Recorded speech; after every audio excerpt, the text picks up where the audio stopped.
Ele modifica o confronto com uma fala para a reportagem.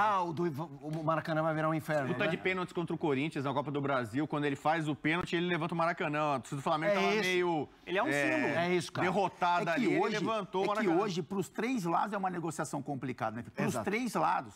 Porque o Corinthians tem que colocar muito dinheiro, né, para conseguir a negociação. Tem que oferecer um tempo longo de contrato, tem que pagar um salário alto, né? Muito alto para conseguir convencer o Gabigol e tem que negociar com o Flamengo. Né? Aí nisso tem o lado do jogador, de aceitar tudo isso e entender que é a hora dele sair do Flamengo. Isso também não é fácil, você convencer o Gabigol que é a melhor hora para ele sair do Flamengo. E tem o clube, né? A instituição Flamengo também, que não vai abrir mão do seu jogador. Então, assim, é complicado você equalizar esses três lados e que todo mundo saia totalmente satisfeito. Como é que a direção do Flamengo vai falar para sua torcida em público, assim, que não quer contar com o Gabigol? Isso é pesado, gente. Mas peraí, teve jogo... você liberou por um valor pequeno. É pesado, Minha memória é ruim, mas teve jogo no final de 2023 que a torcida do Flamengo tava vaiando o Gabigol. Não teve? Pegou no pé dele, né? Mas eu acho que então, foi merecido. Foi merecido, faz parte do futebol. Então, se acontece isso, você fala, pô, a torcida do Flamengo já meio tá...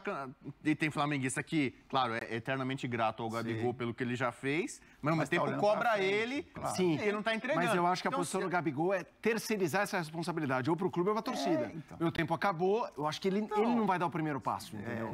E outra, eu tava fazendo esse raciocínio de vamos nos colocar no lugar do Gabigol. Hoje a gente não sabe o que vai ser o Corinthians. Sim. A gente não sabe ainda o que vai ser o Corinthians. Então imagina você, eu quero jogar, eu quero ser titular, para ir para um Corinthians que eu não sei que time vai ser, que tipo de luta eu vou ter que ter, não de posição, para ser que nem esse fim de ano, tomar 5 do Bahia em casa. Cara, eu não sairia. A gente tem aqui do lado... Eu disputaria, eu confiaria no meu taco para disputar com o Pedro. A gente tem um cara aqui que é coisa rara, ele é ídolo das duas maiores torcidas do Brasil. Sem dúvida. Então, o Gabigol já está na história do Flamengo, né? Ele pode construir. Se ele sair agora, acabou... Concordo. Ele já seria legal pra caramba, assim. Ele pode falar, cara, imagina eu ser ídolo do Flamengo e do Corinthians, entendeu? Impactante. Assim, tivemos outros jogadores que vestiram bem as duas camisas. Isso mexe com a cabeça. Entendeu? Eu pensei ao contrário, né? Eu, por exemplo, quando eu fui para o Flamengo, eu já tinha escrito uma história no Corinthians.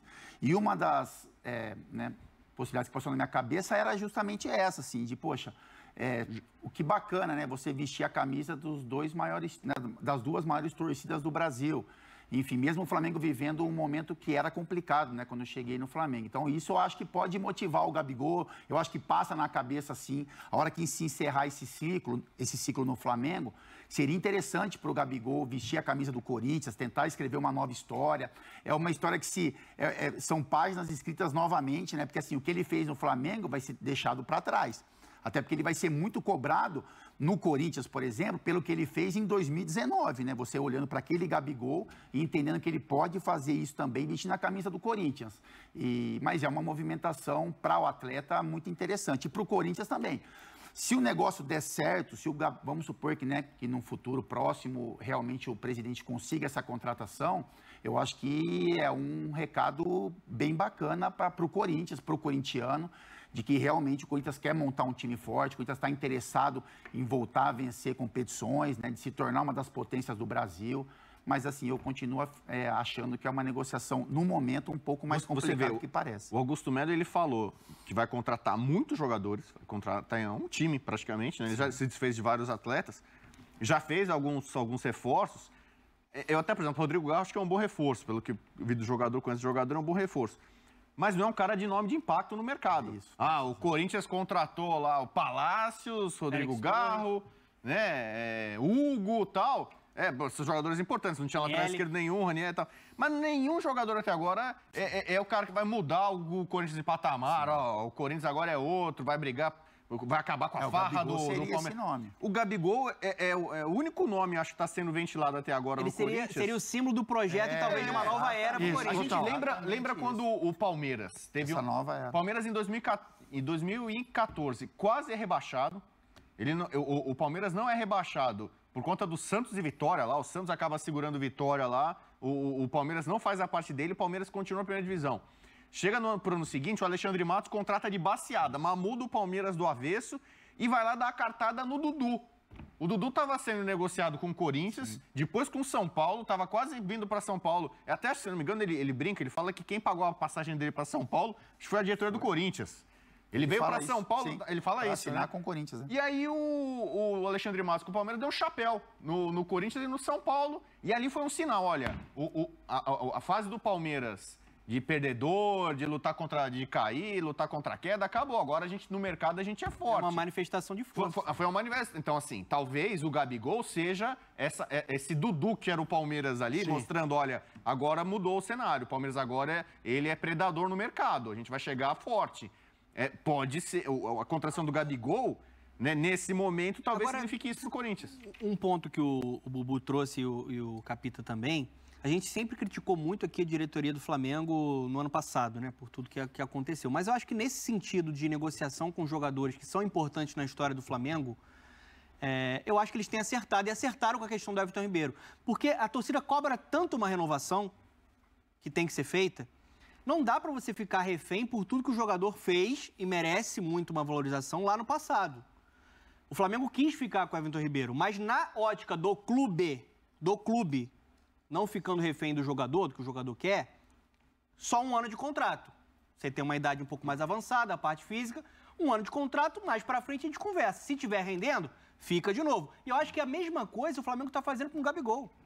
Tá esperando, ele não teve um 2023 muito bom. Vamos ver como é que vai ser 2024. Sim. Depende do Gabigol. Se ele brilhar, se ele render em alto nível, que é o que a direção quer, a torcida do Flamengo quer, eu não tenho nenhuma dúvida que o Flamengo vai renovar com o Gabigol. Só que aí o jogador tem que vir com a parte dele. Não dá para você renovar só com o nome, com tudo que foi feito no passado. O Flamengo precisa olhar para o presente e para o futuro. Porque senão a gente fica com aquele problema eterno, aquele ciclo eterno, né, que fica povoando ali o ambiente do Flamengo, dos jogadores são muito grandes, que já fizeram muito pelo clube, mas em algum momento pode faltar uma motivação. Aí a direção fica refém disso. Então acho que está certo em, primeiro você vai render, você vai me mostrar que merece uma renovação, uma valorização salarial, aí depois a gente bota isso no papel. Então, acho que nesse sentido a direção tá certa. Ô, Fernando, eu tô dando risada porque eu tô lembrando... Falei besteira? Não, é porque você me Nessa cadeira é comum, fica tranquilo. Não, você falou... Faz parte. Você fez vamos fazer uma comparação com a vida de televisão. Vida de televisão também é contrato, né? Claro. E eu costumo brincar que quando a gente vai renovar um contrato ou mudar de emissora ou enfim... A gente, quando senta para conversar, para negociar, sempre tem um lado... Geralmente são as instituições, ou empresas de televisão, ou os clubes de futebol. Mas tem vezes que o profissional está um pouco acima da negociação. Você está numa fase tão boa... Tem mais força na mesa. Isso.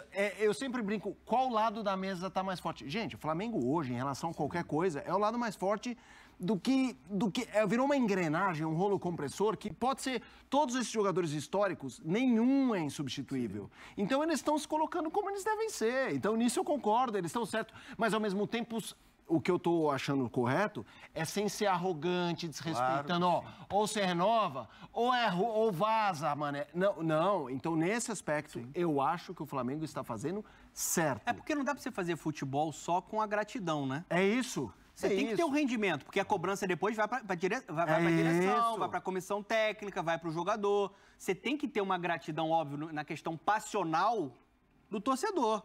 Mas do futebol não pode ser feito de maneira passional. Total. Mas você tem que ter um rendimento, como qualquer outra profissão. E vamos... Se a gente começar a render mal aqui, é rua. Então, mas a avaliação que é feita, às vezes, é equivocada. O grande exemplo que a gente teve esse ano de 2023 foi o Fábio, né? Cruzeiro... O Fábio tem uma coisa sentimental, um dos grandes ídolos da história do Cruzeiro. E aí assume a SAF e o Ronaldo e, digamos assim, não valoriza. A questão financeira estava difícil, então libera assim, meio como assim. O Fábio estava sendo descartado, estava falando de ele para o América Mineiro. O cara aparece no Fluminense, para mim foi o maior goleiro do Brasil em 2023, campeão da Libertadores. E era um cara que naquela época não mostrava uma queda, ainda era um grande goleiro. E se colocou à disposição de... Então, agora você imaginou o Everton Ribeiro, agora vai para o Bahia. Eu acho que vai jogar muito no Bahia. Não, o Everton Ribeiro come a bola. Faz a diferença lá, o Bahia tem uma temporada espetacular, o Everton Ribeiro liderando ali, não sei o que tal. Faz parte.